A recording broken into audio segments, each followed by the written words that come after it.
Chers amis, Shabbat Shalom. Ce Shabbat, nous allons lire deux sidrat, sont dites mechubarot, liées, la sidra de Behar et la sidra de Bechukotai. Je voudrais me concentrer sur la première sidra, la sidra de Behar, qui signifie sur la montagne ou dans la montagne. Le verset commence ainsi: Vaïdaber Hashem el Moshe, Behar Sinaï les morts. Dieu parla à Moshe sur le mont Sinaï en disant: Daber el Bnei Israël, parle aux enfants d'Israël, Ve'amarta alehem, et tu leur diras, Kitavo el haaretz, quand tu iras, tu entreras dans la terre d'Israël, Asher ani, noten lachem, que je vous donne, Ve'shavta haaretz shabbat ladonai, la terre chômera ses shabbatot pour les Shesh shanim tizra sadecha, 6 années tu sèmeras ton champ, Veshesh shanim tizmor karmecha, et 6 années tu planteras ta vigne, ou tu t'occuperas de ta vigne. Ve'asafta et tevoata, et tu récolteras ta récolte. Ou bashana shevit, et la 7e année, Shabbat Shabbaton y est la haaretz, ça sera un Shabbat des Shabbats pour la terre, Shabbat Lachem, un Shabbat également pour l'Éternel. Sadecha lo tizra, ton champ tu ne sèmeras pas, tu n'ensemenceras pas. Vekarmecha lo tizmor, et tu ne t'occuperas pas de ta vigne. Et sefiar ketizrecha lo tixor, ce qui pousse tu ne le couperas pas. Ve et inve nezirecha lo tifsor, et tu ne récolteras pas les raisins de ta vigne. Et le verset termine ainsi: Shanat Shabbaton Yelaret, ça sera donc pour vous une année, et pour la terre, une année de Shabbat, une année de Jacher. Donc ce verset, début de cette sidra, nous donne ici, précise les règles de ce qu'on appelle la Shemitah, c'est-à-dire la Jacher en français. 6 années, le paysan donc pourra cultiver sa terre, faire ce qu'il veut, ou s'occuper de sa vigne, et la 7e année, il devra la laisser au repos.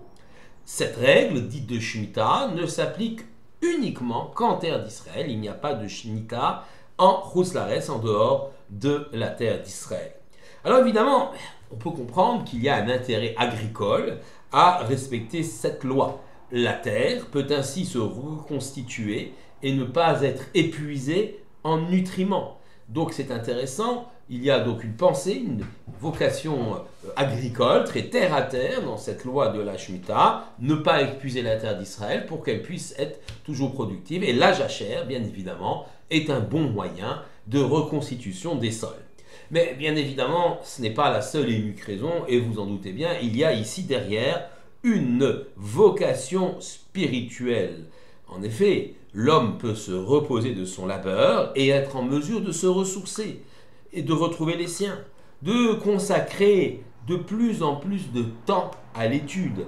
Il n'est plus pris par les travaux des champs. Enfin, troisième vocation, c'est la vocation sociale. Il y a donc effectivement une vocation sociale à cette loi de la jachère, car les productions agricoles spontanées, il y a toujours des choses qui poussent de façon spontanée au cours de cette année de Shemitah, ne peuvent être récoltées par le propriétaire, mais doivent être laissées aux pauvres. C'est ce qui est expliqué par le verset Vaïta Shabbat haaretz lachem leochla. C'est vrai que ce Shabbat sera pour vous pour manger les choses qui se pousseront spontanément, vous pourrez les manger, mais pas seulement vous. Ou l'avdecha, votre serviteur, velamater, votre servante, velisricha, le salarié, ou le toshavecha, et même l'habitant dans le pays pourra venir se servir de cela. Agarimimar, qui vit avec toi, qui habite sur cette terre d'Israël, donc il y a une vocation sociale. Les champs sont ouverts, on dit qu'ils sont efficaires pour tous ceux qui veulent venir. Et même, même pour les animaux domestiques et les animaux sauvages qui sont dans ton pays, toute cette récolte sera mise à disposition, y compris donc les animaux pourront venir. Bon exemple, si on peut dire, de bien-être animal précisé dans notre Torah. Mais je reviens bien sûr par rapport à la vocation spirituelle de cette loi de Shemitah et surtout à la question que Rashi va nous poser sur le début de cette sidra. En effet, cette sidra commence par les mots Behar Sinai, au mont Sinaï. Et effectivement, Rashi pose la question Ma inyan Shemitah etzel Har Sinai. Quel rapport y a-t-il entre la loi de la Shemitah, qui va être expliquée ici, et le mont Sinaï? Alors, kol ha-mitzvot nemru be-Sinaï, tous les commandements ont été dits au Sinaï. Et là, Rashi répond Ma chez donc ce qu'on a dit nemru beklaote ou pratote avidote mi-Sinaï, afkan, ce qui a été dit donc la Shemitah, pardon, dont les lois, principes et particularités ont été dites au mont Sinaï, Af, Kolan, même toutes les mitzvot, Kulan, Neemru, Bekaloteyem, Digduteyem, Misinaï ont été dit au mont Sinaï, dit Rashi. Rashi donc explique que, effectivement, le fait de dire que la Torah a été donnée au mont Sinaï, eh bien c'est important, il y a quelque chose d'exemplaire dans la mitzvah de Shemitah. En effet, Rashi nous pose la question, quel rapport entre la Shemitah et le mont Sinaï? Ces lois, effectivement, ont été enseignées à Moshe lors de sa présence sur la montagne sacrée. Et donc, on a l'importance que d'autres commandements célèbrent que c'est d'étapes de la loi. Mais, toutes ces mitzvot données au mont Sinaï, dont la Shemitah fait partie, quelle pertinence ici de rappeler tout simplement que la Shemitah a été donnée au mont Sinaï en introduisant le paragraphe sur la Shemitah par Behar Sinai. Question vraiment très pertinente. Pourquoi a-t-on privilégié alors cette loi par rapport à d'autres? Tous les commandements divins sont essentiels. Tous ont été annoncés à Moïse lors de son séjour au mont Sinaï sur la montagne sacrée. La réponse de Rashi, que Rashi fait, il dit de la même façon que la loi de la Shemitah a été dite à ce moment-là au mont Sinaï, avec ses principes généraux, ses particularités, ainsi tous les commandements ont été dits au mont Sinaï avec leurs principes généraux et leurs particularités. Mais il reste quand même une question en suspens. C'est évidemment pourquoi avoir choisi comme exemple la Shemitah. Rav Shlomo Yosef Zevin, dans son ouvrage La Torah et la Moadin, s'étonne justement. Rav Shlomo Yosef Zevin a vécu de 1888 à 1978, où il s'est éteint en Eretz Israël. La question reste entière pour Rav Shlomo Yosef Zevin. On aurait pu mettre en valeur un autre commandement de la même façon.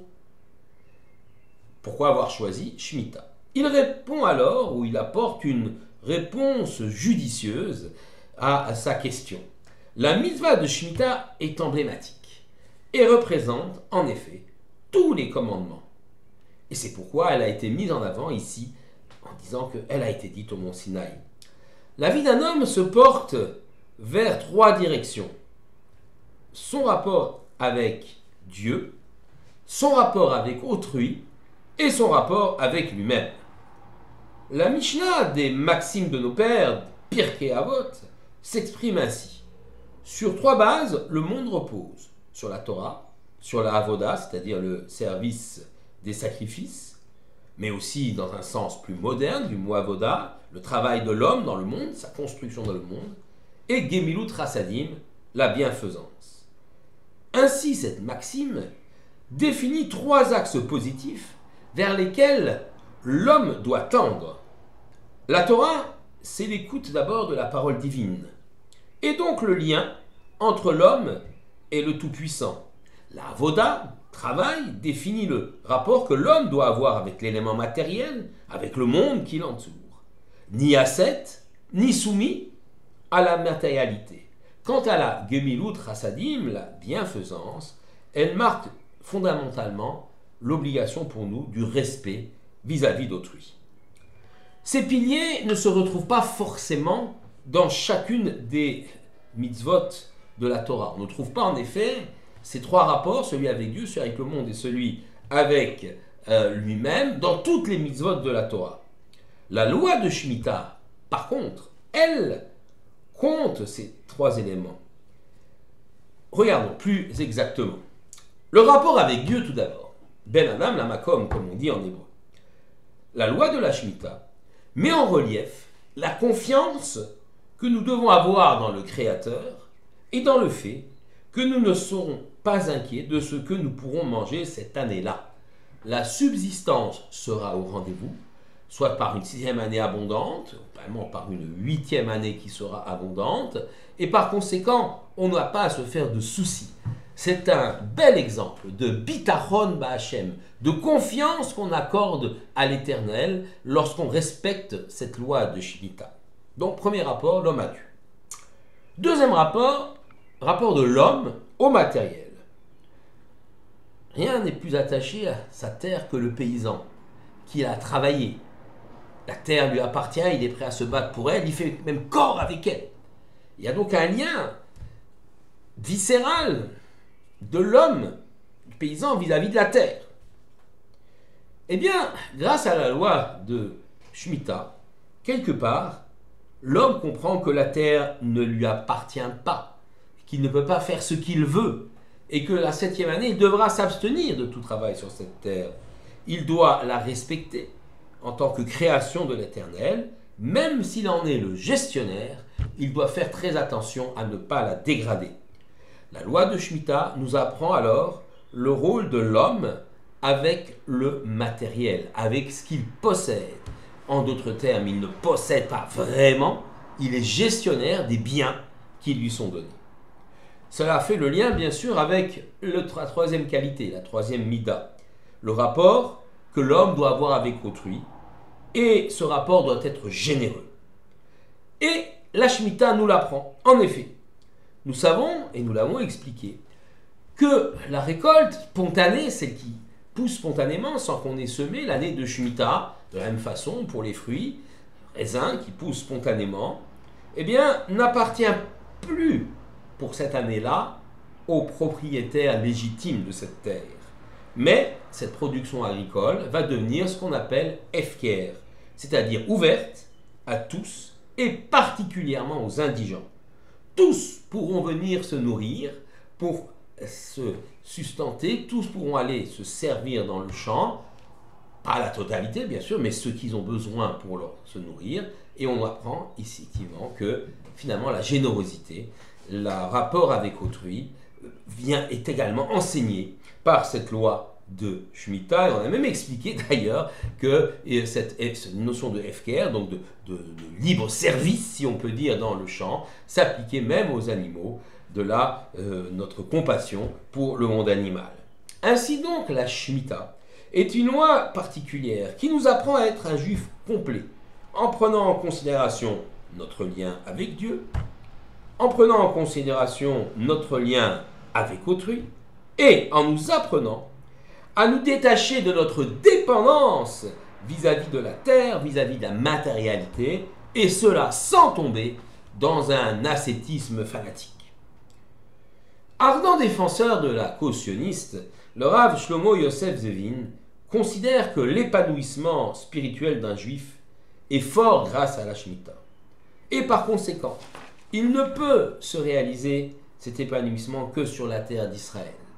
C'est, nous dit le Rav Yosef Shlomo Zevin, un des éléments essentiels de la terre d'Israël, de la pédagogie, si je puis m'exprimer ainsi, de la terre d'Israël, qui nous apprend à regarder nos liens avec le Créateur, nos liens avec autrui, nos liens avec le monde, avec la matérialité, de façon plus intelligente et plus mûre. Et évidemment, c'est bien sur la terre d'Israël que la Shemitah a été donnée, c'est bien sur cette terre d'Israël que nous aurons vocation à vivre avec la venue du Mashiach, Tzidkeinu, Bimera Beyameinu, la venue du Mashiach bientôt. Shabbat Shalom à tous.